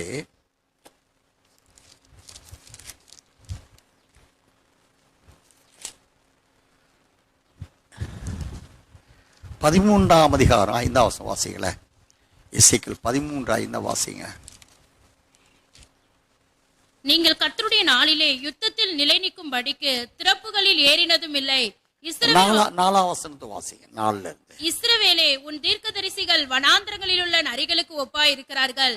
நீங்கள் கர்த்தருடைய நாளிலே யுத்தத்தில் நிலை நிற்கும்படிக்கு திறப்புகளில் ஏறினதும் இல்லை. இஸ்ரவேல் வம்சத்தாருக்காக சுவரை அடைத்ததும் இல்லை. கர்த்தர் தங்களை அனுப்பாதிருந்தும் கர்த்தர் உரைத்தார் என்று சொல்லி அவர்கள் அபத்தத்தையும் பொய்க்குறியையும் தரிசித்து காரியத்தை நிர்வாகம் பண்ணலாம் என்று நம்பிக்கையாய் இருக்கிறார்கள். நான் உரைக்காதிருந்தும் நீங்கள் கர்த்தர் உரைத்தார் என்று சொல்லும் போது அபத்தமான தரிசனையை தரிசித்து பொய்க்குறியை சொல்லுகிறீர்கள் அல்லவா? ஆகையால் கர்த்தராகிய ஆண்டவர் உரைக்கிறது என்னவென்றால், நீங்கள் அபத்தமானதை சொல்லி பொய்யானதை தரிசிக்கிறபடியினால் இதோ நான் உங்களுக்கு விரோதமானவர் என்று கர்த்தராகிய ஆண்டவர் சொல்லுகிறார். அபத்தமானதை தரிசித்து பொய்க்குறியை சொல்லுகிற தீர்க்கதரிசிகளுக்கு என் கை விரோதமாய் இருக்கும். அவர்கள் என் ஜனத்தின் சங்கத்தில் இருப்பதும் இல்லை, இஸ்ரவேல் வம்சத்தாரின் அட்டவணையில் எழுதப்படுவதும் இல்லை, இஸ்ரவேல் தேசத்துக்குள் பிரவேசிப்பதும் இல்லை. அப்பொழுது 5வது வசனம், நீங்கள் கர்த்தருடைய நாளிலே யுத்தத்தில் நிலைநிற்கும்படிக்கு திறப்புகளில் ஏறினதும் இல்ல, இஸ்ரவேல் வம்சத்தாருக்காக சோரை அடைத்ததும் இல்ல. எசேக்கியேல 22ஆம் அதிகாரத்துல நான் வாசித்தோம். 30ஆம் வசனத்துல, நான் தேசத்தை அழிக்காதபடிக்கு திறப்பின வாசலே நிற்கவும் சுவரை அடைக்கவும் தக்கதாக ஒரு மனுஷனை தேடினேன், ஒருவனையும் காணேன் சொல்றாரு. இன்னு சொன்ன இஸ்ரவேலர்கள் மத்தியில இருந்த தீர்க்க தரிசிகள் அவருடைய நிலைகள் எல்லாம் பொய் போதகம், கள்ள தீர்க்க தரிசனம். ஆண்டவர் உரைக்காதிருந்தும் கர்த்தர் உரைத்தார் தீர்க்க தரிசனம் உரைப்பது. அந்த நிலையை பார்த்து எசேக்கியேல் 13:5 நீங்கள் கர்த்தருடைய நாளில் யுத்தத்திற்கு நிலை நிற்கும்படி திறப்புகளில் ஏறினதும் இல்ல, இஸ்ரவேல் வம்சத்தாருக்காக சோரை அடைத்ததும் இல்ல. எப்பங்க? கடைசி நாட்களில் கர்த்தருடைய நாளிலே. அப்படின்னா 70ஆம் வாரத்தை குறித்து அருமை இரட்சகர் சொல்லுகிறார். திறப்பிலே நிற்கத்தக்கதாக ஒரு மனுஷனை தேடுகிறார். சாத்தான் அவர்களை அழித்து விடாதபடிக்கு அவர்களோடு யுத்தம் செய்கிற வேளையிலே அவர்களுக்கென்று ஒரு மதிலான அரணை எழுப்புகிறார். நாம் ஏசாயா 26ஆம் அதிகாரம் 1ஆம் வசனத்தை வாசிக்கிற பொழுது, ரட்சிப்பு அதற்கு அரணும் மதிலும். வாசிங்க. அக்காலத்திலே யூதா தேசத்தில் பாடப்படும் பாட்டாவது, பலனான நகரம் நமக்கு உண்டு, ரட்சிப்பையே அதற்கு மதிலும் அரணுமாக ஏற்படுத்துவார். ரட்சிப்பும் அதற்கு அரணும் மதிலுமாக இருக்கும். ஆக அந்த கடைசி நாட்களிலே ரட்சிக்கப்பட்டவருடைய வாசஸ்தலம் என்ற சபை என்ற ராஜ்யத்தில் சாத்தான் உள்ளே புகுந்து அவர்களை அழித்து அவர்களை நித்திய ஜீவனுக்கு தகுதியடை விடாதபடிக்கு அவர்களை காக்கும்படி அவர் ரட்சிப்பையே, அவருடைய காவலையே, ரட்சிப்பு காவல், மீட்பு, இவையெல்லாம் சேர்ந்தா ரட்சிப்பு என்ன வார்த்தை. அவர்களை காக்கும்படி அந்த நகரத்துக்கே ரட்சிப்பே அதுக்கு அரணாயிருக்கிறார். இந்த முடிவான ரட்சிப்புக்கு உட்பட்டவர்களுக்கு தேவன் தம்முடைய காவல்களை கட்டளையிட்டு அங்கே ஏதேனில் காவல் காக்கிறார். பாருங்க, வாசல்ல நின்று அந்த காவலை சீயோனுக்கு போவதற்குரிய வாசலாக இருந்து எவர்களை ஆயத்தப்படுத்த சித்தம் கொண்டு கர்த்தருடைய நாடுக்கென்ற நீதிமான்களான பரிசுத்தர்களை அவருடைய ராஜ்யமான அவரை சந்திக்க ஆயத்தமாக புறப்பட்ட 5 புத்தியுள்ள கன்னிகளுக்குரிய ராஜ்யமான மனவாட்டி சபையாய் ஆயத்தப்படுத்த எவர்களை ரட்சிக்க வேண்டும் என்று தேவன் தீர்மானித்திருக்கிறாரோ அவர்களுக்கு அவர் ரட்சிப்பும், அவருடைய ரட்சிப்பு எப்படி இருக்கு? அரண். அரண்னா கோட்டை, ஃபோர்ட், சுவர், வால்ஸ். அரணும் கோட்டையும் ரட்சிப்புமாயிருக்கிறார். அருமையான கர்த்தருடைய பிள்ளைகளே, இந்த கடைசி நாட்களில் கர்த்தருடைய நாளில் தேவ தீர்மானத்தின்படியாய்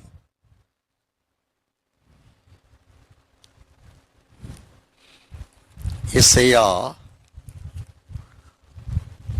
ஹல்லேலூயா, எசேயா 28ஆம் அதிகாரம் 1-2 வசனங்களை வாசிங்களேன். எப்ராயிம் உடைய வெறியரின் பெருமையான கிரீடத்துக்கு ஐயோ, மதுபானத்தால் மயக்கம் அடைந்தவர்களின் செழிப்பான பள்ளத்தாக்குடைய கொடுமுடியின் மேலுள்ள அலங்கார ஜோடிப்பு வாடிப்போகும் புஷ்பமே, இதோ திராணியும் வல்லமையும் உடைய ஒருவன் ஆண்டவரிடத்தில் இருக்கிறான். அவன் கல்மலை போலவும் சங்கார புசல் போலவும் புரண்டு வருகிற பெருவெள்ளம் போலவும் வந்து கையினாலே அதை தரையில் தள்ளிவிடுவான். பாருங்க, இதோ திராணியும் வல்லமையும் உடைய ஒருவன் ஆண்டவரிடத்தில் இருக்கிறான். அவன் கல்மலை போலவும் கல்மலை போலவும் சங்கார புசல் போலவும் புரண்டு வருகிற பெரு வெள்ளம் போலவும் வந்து கையினாலே அதை தரையில் தள்ளி விடுவான். பாபிலோனை அழிப்பதே தேவனுக்கு பிரியம். பாபிலோனை அழிக்கிறவன் பரிபூர்ணம் அடைவான். பாபிலோனை அழிக்கிறவன் எவனோ அவன் தான் பரிபூர்ணம் அடைவான். அவன் நடக்கிற யுத்தத்துல காலையிலங்க எனக்கு ஒரு 7 மணி பிடிஞ்சிருச்சுங்க. ஜப வேலையில பார்த்தா பெரிய ஒரு வளர்ச்சிருப்போம். அந்த வீட்டில் இருந்துங்க அது புறப்பட்டு போகுது. ஒன்றும் செய்ய முடியலன்ட்டு வீட்டை விட்டு புறப்படுதுங்க. ஆண்டவருடைய அவனுடைய வால் பகுதியை மட்டும் காண்பிச்சார். அது போக பெரிய பாம்பு அப்படின்னா வலுசப்பம். அவன் தோற்று போனவனாய் போகிறான். ஆனால் இனி அவன் என்ன செய்ய போறான்? வால் பகுதியை மாத்திரம் காண்பித்தார். என்றால் வால் என்பதே பொய்ப்போதகம்.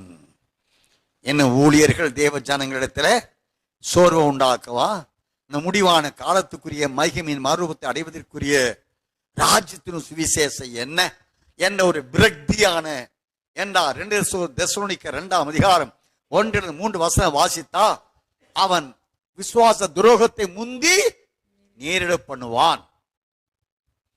இந்த வேலையை நம்ம ஆரம்பிக்க போறான். இதுவரைக்கும் இந்த அறகுறையா நின்னாங்க இல்லையா,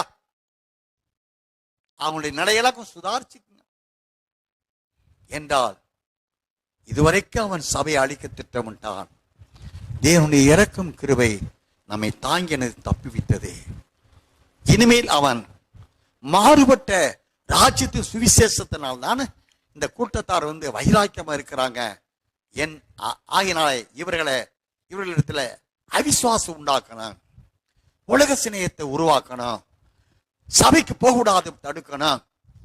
பாருங்க, ஆண்டவர் இன்னைக்கு ஏறக்குறைய 10 மணி தான் ஆறாம் ஒழுங்குங்க. இங்க எல்லாரும் தூரம் தொலைவில் இருந்து வர்றோம் அப்படின்றதுக்காக ஒரு 11 மணிக்காவது ஆரம்பிக்கலாம்னா நீங்க எல்லாம் மேக்சிமம் நாங்க வந்து பாக்குறோங்க. டோரே அப்பதான் திறக்குதுங்க. தமிழர் சொல்லி அப்பதான் டோரை திறக்கிறார். எப்பங்க 11 மணி. அப்ப அது வரைக்கும் என்ன செய்யறோம் நம்ம? உலகம். கர்த்தருடைய பிள்ளைகளே, திறப்பின் வாயிலில் நிற்க எவரிடத்துல அர்ப்பணித்து அந்த திறப்பின் வாயில என்ன இருக்கு, அந்த வாசல் வழியா பிரவேசிக்க நீங்கள் அடைய வேண்டிய தகுதி என்ன? தேவன் இந்த முடிவான காலத்துக்குரிய ராஜ்யத்தின் சுவிசேஷம் என்ற பிதாவுடைய தேவனுடைய மகிமையின் சாயலாயிருக்கிற சுவிசேஷத்தை ஆதி முதற்கொண்டு மறைவிடமாய் அல்லது மறைத்து வைக்கப்பட்ட சத்தியம் இந்த கடைசி நாட்கு வெளியரங்கமாய் கொண்டிருக்கே, அந்த சத்தியத்தை கற்று கை கொண்டவர்களே வாசலுள்ளே பிரவேசித்து அதன் பலன் ஜீவ விருட்சத்தின் அதிகாரம் என்றால் சிங்காசனத்தில் என்னென்னைக்கு நெசரோடு ஜீவிக்கக்கூடிய சாக்கியத்தை நாம் பெற்றுக்கொள்ள போகிறோம். கர்த்தருடைய பிள்ளைகளை திறப்பின் வாயில் நிற்கணும். வேதத்திலே நான் வாசிக்கிறோம்,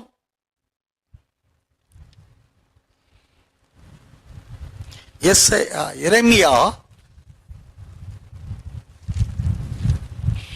இந்த வசனம் சொல்றேன். எரேமியா 16ஆம் அதிகாரம் 16 வாசிங்கள.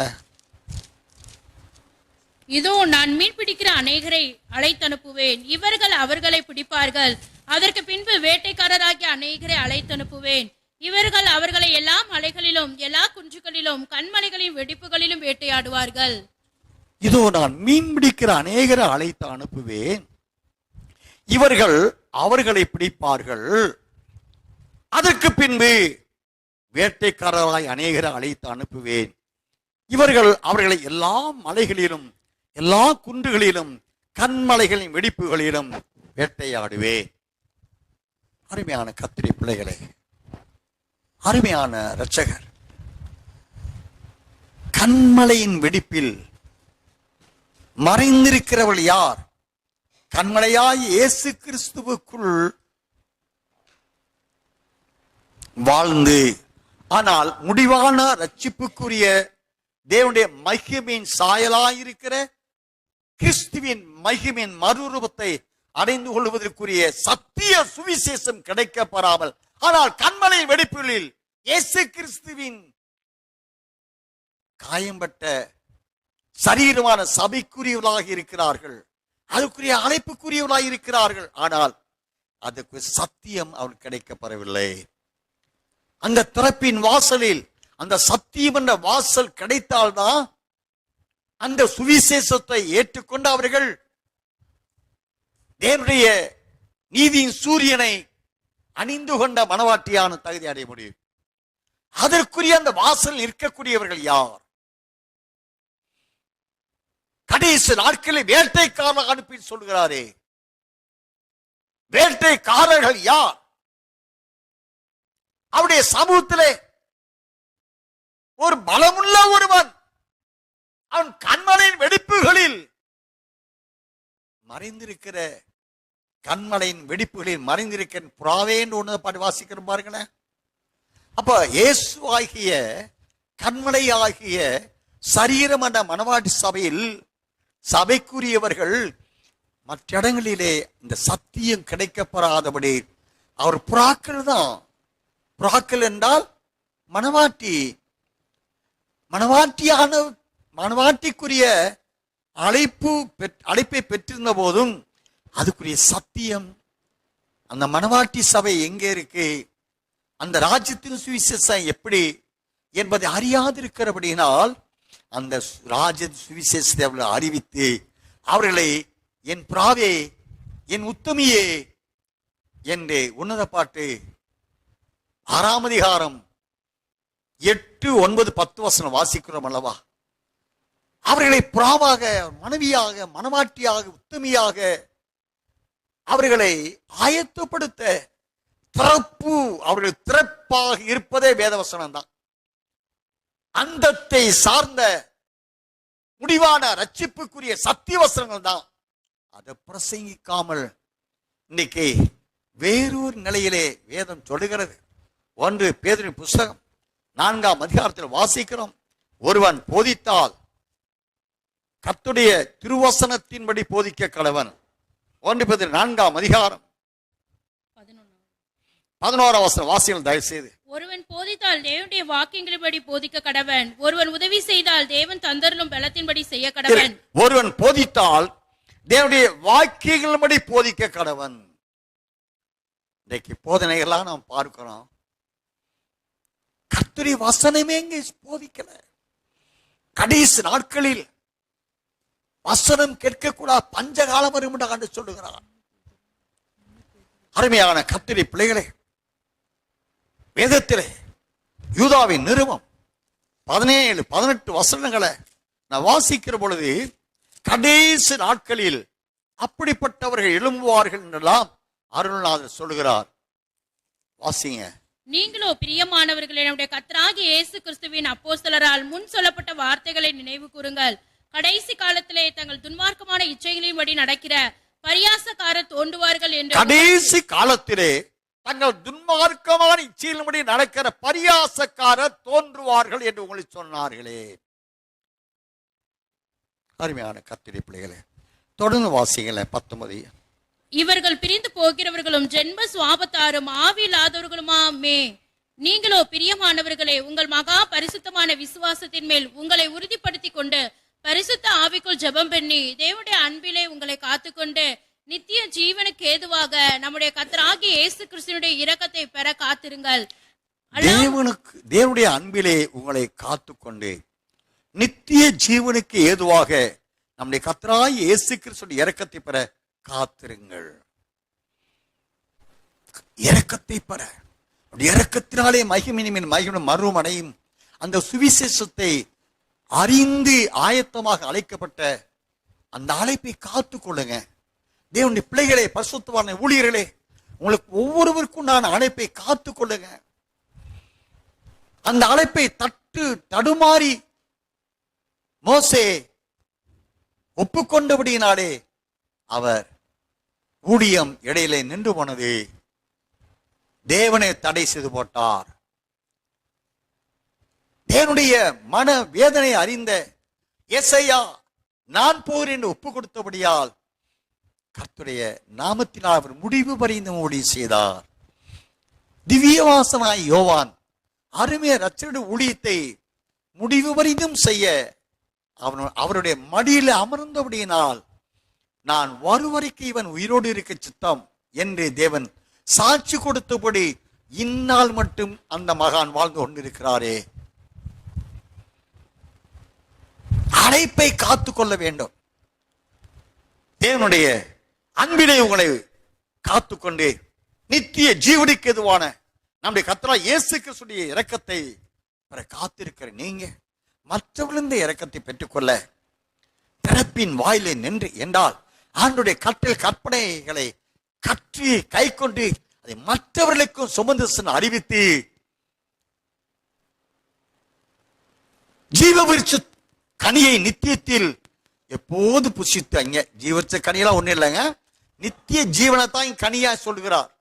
என்றைக்கும் நேசரோடு ஒன்றரை கலந்து வாழ உங்களுக்கு உண்டான அழைப்பை காத்து கடைசி காலமான இந்த வேளையிலே ஒவ்வொருவரும் உங்களுக்கு உண்டான அழைப்பை, ஊழியத்தை, அர்ப்பணிப்பை நேசரிக்கன் ஒப்பு கொடுத்து அவருடைய சம்பத்துக்களாக மாறி இரவு பாதத்திலே முழங்கால் நின்று ஜெபித்து நீதிமான்கள் மீட்கப்பட்டு தேவனால் அருளப்பட்ட கல்யாண வஸ்திரத்தை அணிந்து கொண்டு வாருமானாளா என்று கூவி அழைத்து மணவாளனோடு சேர்ந்து கொள்ள ஆயத்தப்படுத்த கர்த்தர் அழைக்கிறார். தேவன் தாமே தமது வார்த்தைகளை ஆசீர்வதிப்பாராம். ஹல்லேலூயா, ஹல்லேலூயா.